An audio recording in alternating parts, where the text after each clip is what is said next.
covenless witch. It's been Agatha all along. No.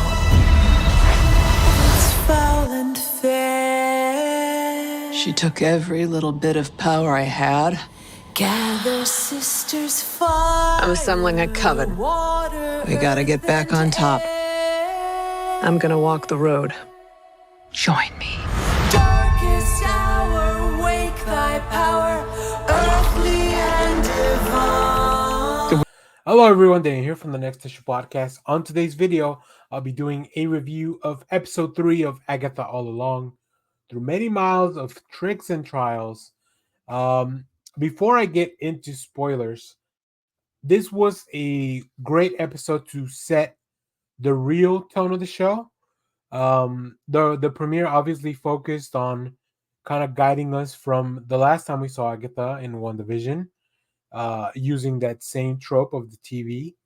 This into kind of establishing the mission, recruiting the coven.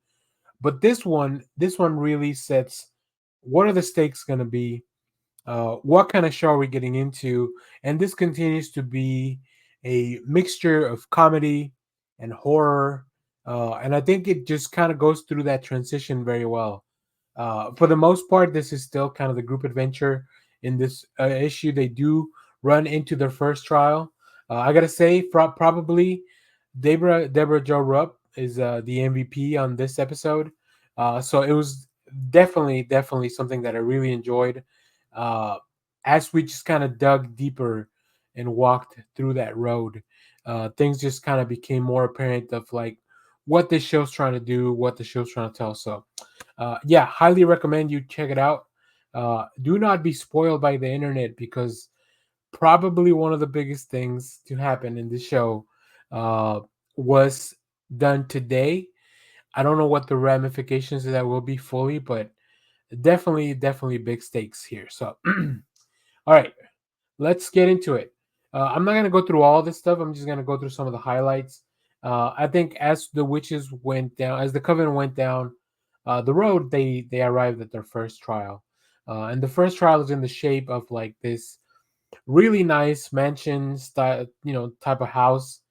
I think one of the things that's really interesting is that instead of doing different TV tropes, different styles of TV shows, the trials are probably going to be used to change the setting, right? We've seen a few things in the trailers, but this, I don't think I had seen any footage from this one. This one felt like it's almost like giving the Hamptons vibes, like real rich people house. One of the things that I found interesting is that whatever spell is preventing Agatha from knowing who Teen is, it's actually for all witches, because the other witches ask, and they still can't hear him. They don't know who Joe Locke, whoever he's playing. We still don't know. They're not aware either. So that was really interesting. So yeah, this giant house shows up in the middle of the road. Deborah Jo Rupp, Mrs. Hart, or I guess Sharon, she just goes really like, she dives right in. I think she's like I said, the highlight of this episode. She's really funny. She has a lot to do for sure. And I think this is, although not her trial, I believe this is Jen's trial, who's the potion witch.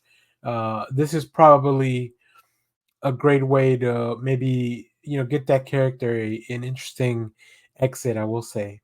So yeah, we see this giant house.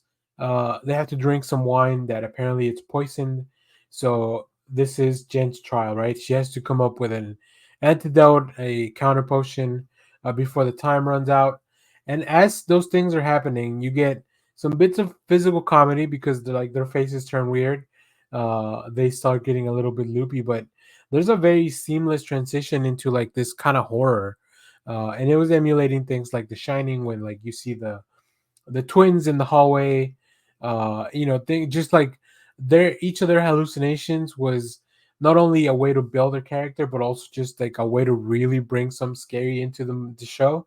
I thought that was really well done. There's still a lot of mystery as of like Teen and his role within all this, because the potion that was needed required somebody that had not drank the wine. So does that mean he was always meant to be there? Like it really depends. And also, what kind of potions or what kind of trials are going to be for the other people in the coven.